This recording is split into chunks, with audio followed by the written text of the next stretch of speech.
Halo semua, pernah nggak sih kalian penasaran bagaimana suara yang keluar dari mulut kita itu bisa direkam dan diolah lebih lanjut oleh perangkat yang kita gunakan untuk dapat menghasilkan suara yang sangat mirip dengan yang aslinya? Pada video kali ini, saya akan menjelaskan bagaimana proses tersebut dapat berlangsung yang disebut dengan proses sampling dan juga rekonstruksi. Nah, kita harus tahu dulu sebenarnya sinyal itu ada apa aja. Sinyal dibagi menjadi dua, yaitu sinyal analog dan juga sinyal digital.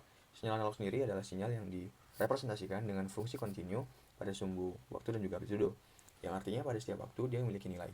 Sedangkan digital sendiri adalah fungsi yang direpresentasikan dengan fungsi diskrit yang memiliki nilai pada waktu-waktu interval tertentu.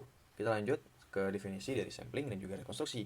Secara definitif, sampling ini adalah proses mengambil sampel nilai dari sinyal analog pada interval waktu tertentu, yang nantinya sinyal yang telah dibagi-bagi menjadi kecil atau sampel ini harus memenuhi teorema Nyquist-Shannon, yang berbunyi frekuensi sampling harus minimal 2 kali dari frekuensi tertinggi sinyal asli yang udah kita rekam, sehingga dapat direkonstruksi dengan baik yang mirip dengan aslinya tanpa ada distorsi. Nah, ternyata proses konversi ini bisa dilakukan secara elektronik melalui dua komponen, yaitu ADC dan juga DAC. ADC sendiri adalah singkatan dari Analog to Digital Converter, dan DAC adalah singkatan dari Digital to Analog Converter.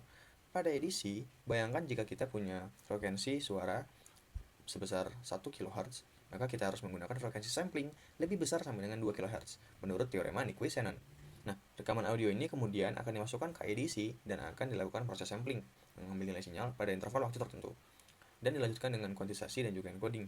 Pada kuantisasi, nilai yang kita ambil pada sampling tadi akan dibulatkan ke nilai terdekat dalam rentang tertentu, dan akan diubah melalui proses encoding menjadi kode digital, misalkan dalam bentuk biner. Nah, pada DAC akan dilakukan proses rekonstruksi. Sinyal yang tadi udah ada pada proses ADC, apabila kita ingin mendengarkannya pada speaker, maka sinyal itu akan dikirim ke DAC. Pada DAC akan dilakukan interpolasi yang berfungsi untuk menghaluskan sinyal kembali ke bentuk analog. Nah, hasil dari interpolasi ini nantinya akan difilter, akan disaring untuk mendapatkan hasil yang mirip dengan suara asli. Nah, filter sendiri ini bagi menjadi tiga. Ada low pass filter, ada band pass filter, ada juga high pass filter. Sesuai namanya, low pass filter ini adalah proses penyaringan untuk menghilangkan komponen frekuensi tinggi yang nggak diinginkan. Jadi yang diambil hanya yang frekuensi rendah.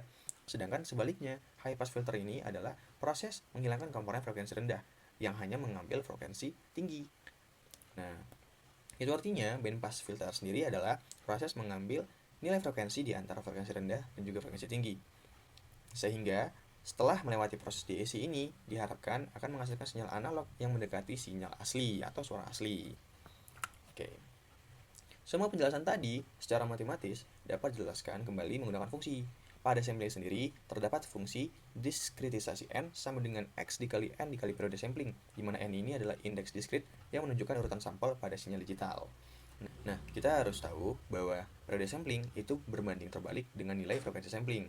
Apa sih gunanya persamaan ini? Persamaan ini nantinya akan berlaku pada penerapan teorema Nyquist-Shannon, yaitu di mana nilai sebuah frekuensi sampling harus lebih besar sama dengan 2 kali frekuensi tertinggi untuk menghindari aliasing atau distorsi.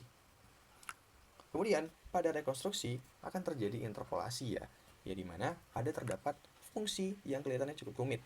Namun sederhananya fungsi ini menjelaskan bahwa si rekonstruksi akan menjumlahkan semua sampel dari X diskritisasi N dengan fungsi sing untuk setiap titik waktu T. Nah, fungsi sing ini apa lagi nih?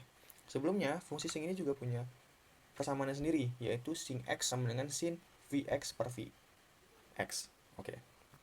Dimana fungsi sing function ini sebenarnya adalah untuk memastikan bahwa sinyal analog direkonstruksi dengan baik jika dan hanya jika frekuensi sampling memenuhi teorema Nyquist, atau secara sederhana berguna untuk menghaluskan sinyal gitu.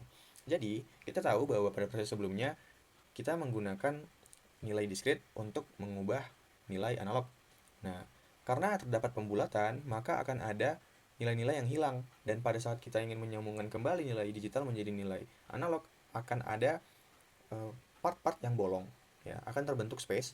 Nah, tempat-tempat yang bolong inilah yang nantinya akan diisi oleh fungsi sing tadi, ya, sehingga fungsi sing tadi dapat menyambungkan titik-titik diskrit yang ada sehingga dapat membentuk sinyal kontinu yang mulus dan bisa mirip dengan suara asli. Begitu. Sekian dulu penjelasan dari saya terkait bagaimana sebuah sinyal analog diubah menjadi sinyal digital atau dalam kehidupan sehari-hari dapat merekam suara dari mulut melalui HP dan dapat didengarkan kembali ke speaker. Semoga video ini dapat membantu dan menambah ilmu bagi kita semua. Saya Mudi Purba dari Sistem Teknologi Informasi ITB mengucapkan sekian dan terima kasih. Sampai jumpa.